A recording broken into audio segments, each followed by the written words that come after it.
In this lesson, we're going to learn how to get a character controller into our scene by importing the character controller standard package and then taking a look at the two character controllers we automatically have access to with Unity, how we can get them working, and how we can modify them to fit our game. So here's where we left off, and I've opened up 08_begin. Now, inside of my scene here, under the standard assets, I've gone in and I've deleted the character controller, which completely removed it from the folder structure. However, when you download this and unzip it, you'll probably see the character controller there. However, I'm starting this lesson, or this lesson is posed to people who do not yet have the character controller working in their scene, or people who want to learn more about the character controllers. So if you do not yet have this, or if you didn't install this package, it's very simple to bring it in. All we need to do is right-click anywhere in the project panel, import package, and here we have access to all those things you saw at the new project panel. So let's import our pre-built character controllers. It's going to ask us which ones we want, and let's just say everything, and import. It'll now copy those files from our Unity install into this project, and they will appear in the standard assets folder. So we can see this character controllers folder is now here. And let's begin by taking a look at the third-person controller, because we're going to run into a few issues getting this to work.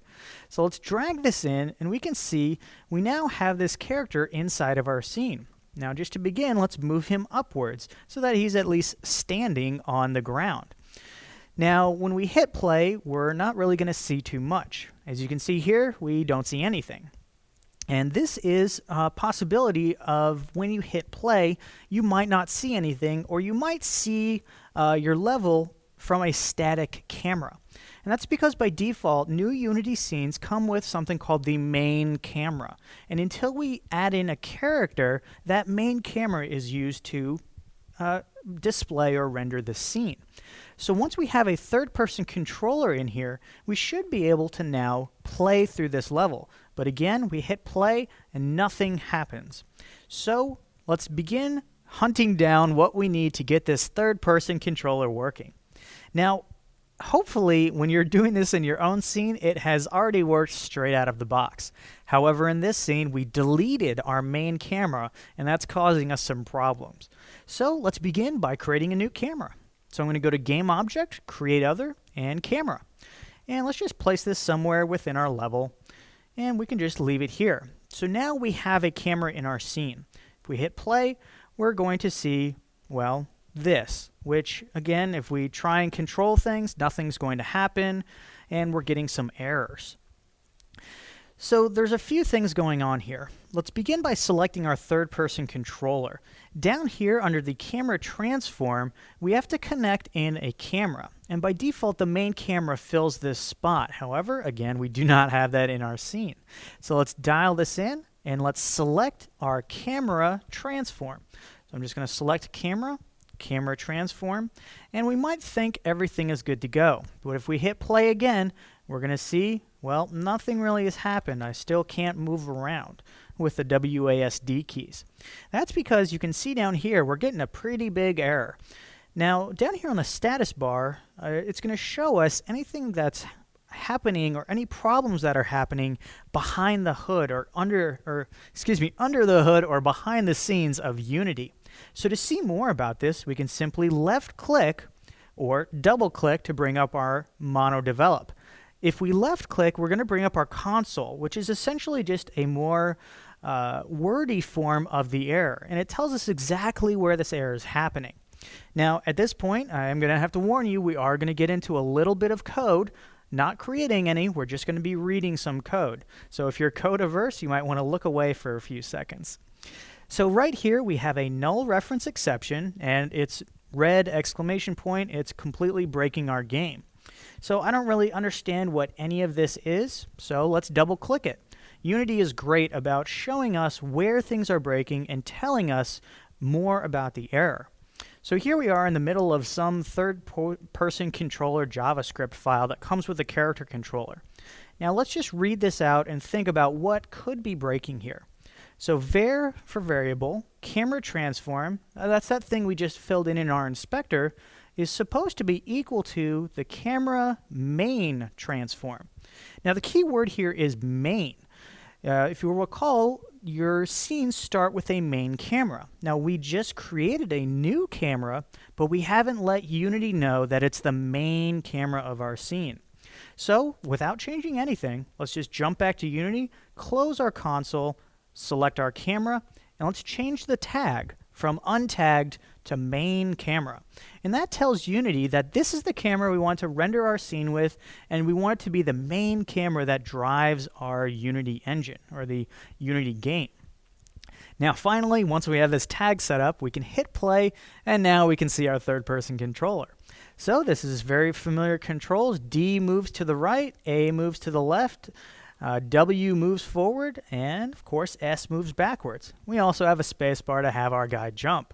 So this is a really nice third-person controller, or in other words, we have the camera behind the player's back. Now we also have Shift to be able to run.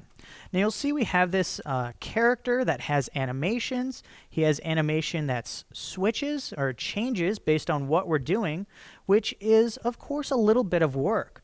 But with your assets created and your animations, you should be able to take this third-person controller and add your own character in.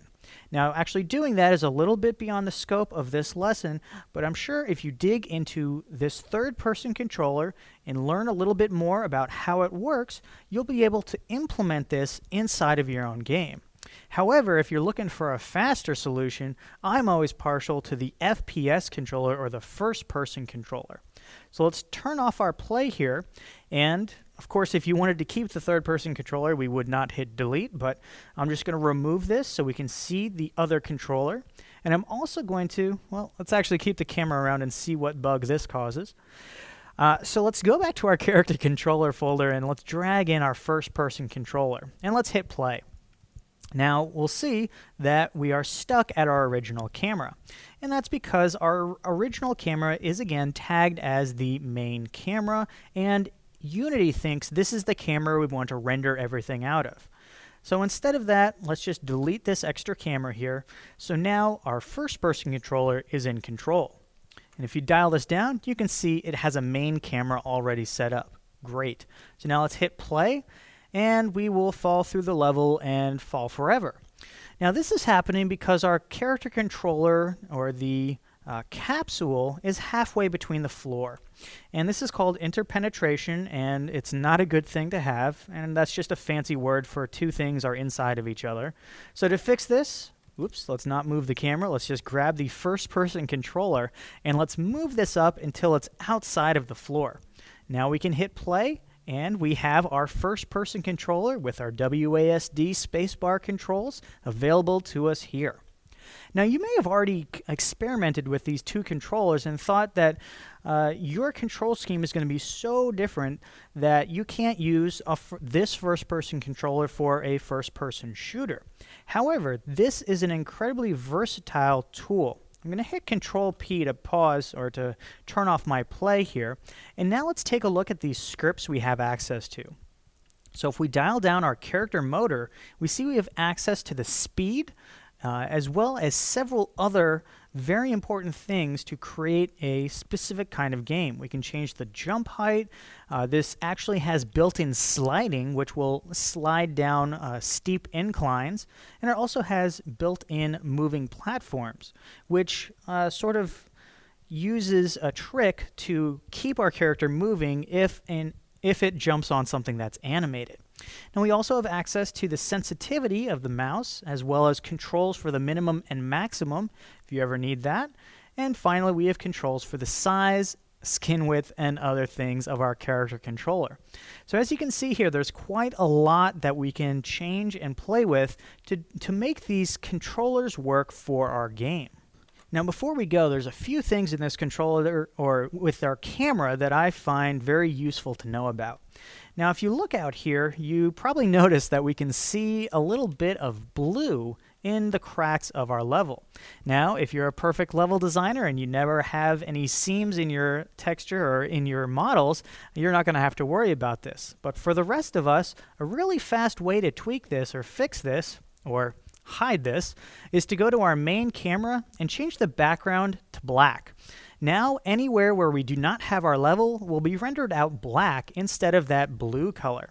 Again, this is dependent on your needs and whether you need to actually go back and fix that, or if we can just hide it enough so that it becomes invisible, as you can see here. Last thing is the camera cutoff. So we can see here that by really getting close to the walls, we can see through the walls. And this is probably not what you want for your game. If you find this happening, that you can see through walls at a certain point, to fix this, just go into your camera again and change the near clipping plane to a lower value. I found 0.1 in this case works very well, and no matter how close we get to the wall, we can now no longer see through it. So those are just two little nice features I like on the camera here in Unity.